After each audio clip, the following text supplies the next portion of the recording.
धूल चेहरे पे थी और मैं आईना साफ कर रहा था। एक आ डायलॉग મને બહુ ગમે છે, કારણ કે મારા જીવનમાં મારી એટલી બધી મેં ભૂલો કરી છે ને, એટલી બધી ભૂલો કરીને આ શેર માર્કેટના કામ માટે, અને હું એવા લોકો સાથે જોડાયેલો હતો ને કે તે લોકો આવડતની દૃષ્ટિએ, નીતિ પણ એ લોકોની સાચી હતી, બધું જ સાચું હતું, પણ મારી ભૂલ હતી, કારણ કે હું દર વખતે કંઈક નવું કરતો.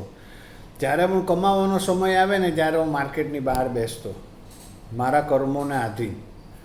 પછી એટલી બધી પરિસ્થિતિ મારી એવી થઈ ગઈ, પછી આ છેલ્લે હવે મને ગઈકાલે એક મારી હાથે એક છોકરો, અમે નાના હતા ને ત્યારે અમે સાથે રમતા, પછી મને યાદ છે કે હું 22 વર્ષ કહેવાનો હોઈશ ને ત્યારે એ છોકરો આ કામ કરતો હતો, ને મને એ ભણ્યો ગયણો એ પણ કંઈ નહોતો, મારી જેમ જ હતો, પણ એ કામ કરતો હતો.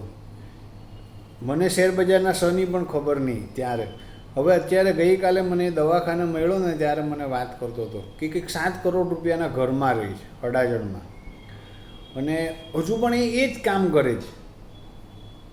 2 ઓફિસ છે ને બહુ સારામાં સારી રીતે એ વેલ સેટ છે, ને ભગવાન એને વધારે પ્રગતિ આપે એવી મારી શુભેચ્છાઓ. પણ મને પોતાના મનમાં પસ્તાવો એ વાતનો થાય કે હું પણ જો એવી જ રીતે હું જે કામ મને ખબર હતી એ કરતો રહેતે ને તો આજે મારા પણ દાખલા દેવાતા હતા. મને ખબર હતી, પછી મારા જે સર હતા તે બધા પણ એવી સારી રીતે કામ કરતા હતા, પણ દરેક વખતે મારા નસીબ મને ભગવાન વધારે આપવા માંગતા હશે, એવું હશે કંઈક, હું એવું વિચારું. એ બધી મારી ટ્યુશન ફી ગઈ કે કંઈ પણ શીખવા માટે પણ કંઈ મહેનત કરવા, કંઈક થાય ને પછી જ આપણને ખબર પડે. એ બધું શીખતા શીખતા મને ખબર પડી કે કોઈ દિવસ આવી ભૂલો નહીં કરવી. એટલે ત્યાર પછી હવે અત્યારે હું જે કામ કરું છું એનાથી મને એમ થાય છે કે ના, હવે આપણને સફળતા મળશે ને અત્યારે પણ ગાંડી તૂર સફળતા હવે આવશે એનો, કારણ કે જે મેં ભૂલો કરીને તે હવે બંધ કરી દીધી છે. સૌથી મોટામાં મોટી ભૂલ મારી જિંદગીની એ કે મેં લોકો પાસે કામ કરાવડાવ્યું. એવું કોઈ દિવસ ના કરતા. તમે જો કામ કરતા હોય ને તો હું તમને કહું, મારા સરનો એક શબ્દ હતો કે તમે કોઈ દિવસ દલાલીથી રૂપિયાવાળા નથી થવાના ધવલભાઈ. તમે એમ કે લોકોને જવાબ આપવામાં જ રહેશો. કરવું હોય તો કામ કરે તો ઠીક, ના કરે તો ઠીક, કંઈ નહીં. લોકોને રૂપિયાવાળા કરવા માટે વિચાર ના કરતા.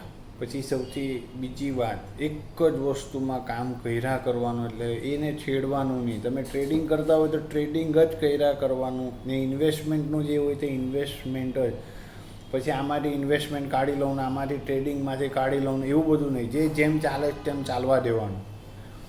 એટલે એ દરેકનો એક સમય આવે, જેમ ઘડિયાળ બંધ ઘડિયાળ દિવસમાં 2 વાર સાચો સમય બતાવે ને, તેવી જ રીતે તમે ટ્રેડિંગ પણ તમને તમારો ફાયદો આપતું હોય અને ઇન્વેસ્ટમેન્ટ પણ તમને ફાયદો આપતું હોય.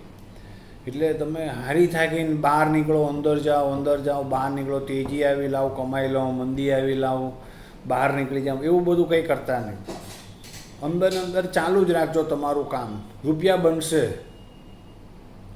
આવડત કરતાં વધારે છે ને આમાં નિરંતરતા છે, નિરંતરતાની જરૂર છે. નિરંતર એકનું એક કામ કર્યા કરવાનું. કેમ આપણે પથ્થર પર હથોડો મારીએ તો એક વખત પથ્થર તૂટી જાય, તેના માટે કેટલી વખત સતત હથોડા માર્યા કરવા પડે, એવી રીતે છે આ. એટલે હિંમત હાર્યા વગર કોઈ પણ સંજોગોમાં એકનું એક કામ કરતા રહેજો. ઇન્વેસ્ટમેન્ટ હોય તો ઇન્વેસ્ટમેન્ટ કરતા રહેજો, નહીં ફરજિયાત કરતા રહેજો, એનાથી ફાયદો થશે. આ મારા જીવનનો અનુભવ છે. જય શ્રી રામ.